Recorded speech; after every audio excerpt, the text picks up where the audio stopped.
श्री गणेशाय नमः। नमस्कार मित्रों, महर्षि डॉक्टर राजेश पी अद्वैतના આપ સૌને સ્નેહવંદન।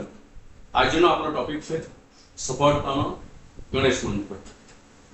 કેટલાક મિત્રો મને મળ્યા હતા અને મને પ્રશ્ન કર્યો હતો કે પોતપોતાના ક્ષેત્રમાં જો સફળતા મેળવવી હોય તો શું કરવું। તો મેં તેમને એક મંત્ર કહ્યો હતો, શ્રી ગણેશ દેવો ભવ, શ્રી ગણેશ દેવો ભવ। તે વખતે આ મંત્ર સાંભળીને તેઓને ખૂબ આશ્ચર્ય થયું કે માતૃદેવો ભવ, પિતૃદેવો ભવ, આચાર્ય દેવો ભવ, અતિથિ દેવો ભવ, પરસ્પર દેવો ભવ, એ બધું તો સાંભળ્યું છે, પણ આ શ્રી ગણેશ દેવો ભવ શું છે? મેં તેમને કહ્યું કે તમારો પ્રશ્ન જે છે કે પોતપોતાના ક્ષેત્રમાં સફળતા મેળવવા માટે શું કરવું, તો એને અનુલક્ષીને આ મંત્ર મેં આપ્યો છે શ્રી ગણેશ દેવો ભવ। કારણ કે ગણેશ દાદા એ સર્વદેવોમાં અગ્રપૂજ્ય દેવ છે, વિઘ્નહર્તા દેવ છે। એટલે કોઈ પણ ક્ષેત્રમાં સફળતા જો મેળવવી હોય તો ગણેશ દાદાની ઉપાસના અને ગણેશ દાદાની કૃપાની આપણને જરૂર પડે। ગણેશ દાદાના જે જુદા જુદા પ્રતીકો છે ને, એ પણ આપણને સફળ કેવી રીતે થવું એની પ્રેરણા આપે છે। જેમ કે સૂંઢ, તો સૂંઢ આપણને એ પ્રેરણા આપે છે કે આપત્તિ કે કોઈ પણ પરિસ્થિતિનો તાગ અગાઉથી મેળવી લેવો જોઈએ। Prevention is better than cure. Ganpati દાદાની ઝીણી આંખ એ શું બતાવે? તીક્ષ્ણ અવલોકન શક્તિ, તીક્ષ્ણ નિરીક્ષણ શક્તિ। જો તીક્ષ્ણ અવલોકન શક્તિ હશે ને તો પોતાના ક્ષેત્રમાં સફળતા મળશે। તેમનું મોં એ બતાવે છે કે બોલવું ઓછું અને કામ કરવું વધારે। તેમના કાન તેમના ખૂબ મોટા છે, સુપડા જેવા। એ બતાવે કે બધાની વાતો બરાબર સાંભળવું બધાનું, કરવું પોતાનું। દાંત, ગણપતિ દાદાના દાંત બે પ્રકારના હોય છે, બતાવવાના જુદા અને ચાવવાના જુદા।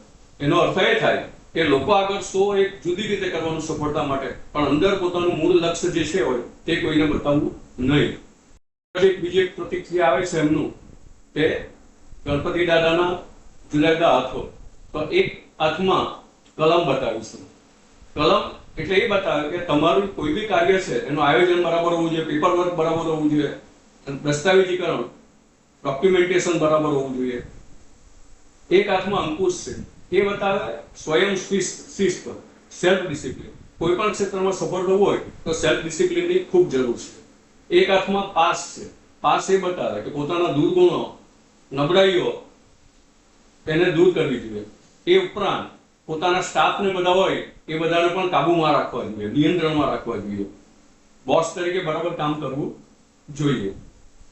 પછી એક હાથમાં મોદક છે, મોદક એ બતાવે કે જે પરિસ્થિતિ હોય આનંદમાં રહેવું જોઈએ, એ પરિસ્થિતિનો આનંદ લેવો જોઈએ। એ ઉપરાંત જે સારું કામ કરે છે એની યોગ્ય કદર થવી જોઈએ। જો આપણે સારા કામની કદર કરીશું તો એનો લાભ આપણને અનેક ગણો મળશે।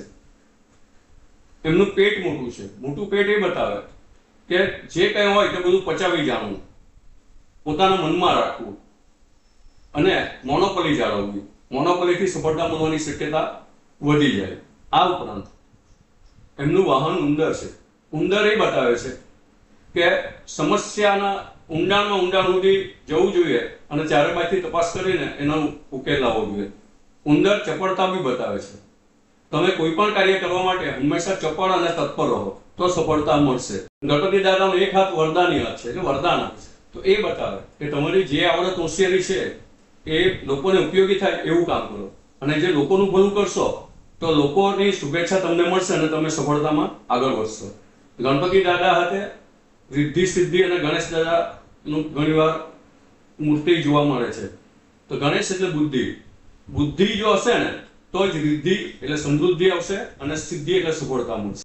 તેમના પુત્ર શુભ લાભ લક્ષેમ, તો આપણને જે કંઈ લાભ મળે પણ શુભ મળે, અનેક ગણો લાભ મળે, અને જે લાભ મળે એ સતત ટકી રહે, એ બધું જ્યારે જાળવીએ ત્યારે પૂર્ણ સફળતા મળે છે।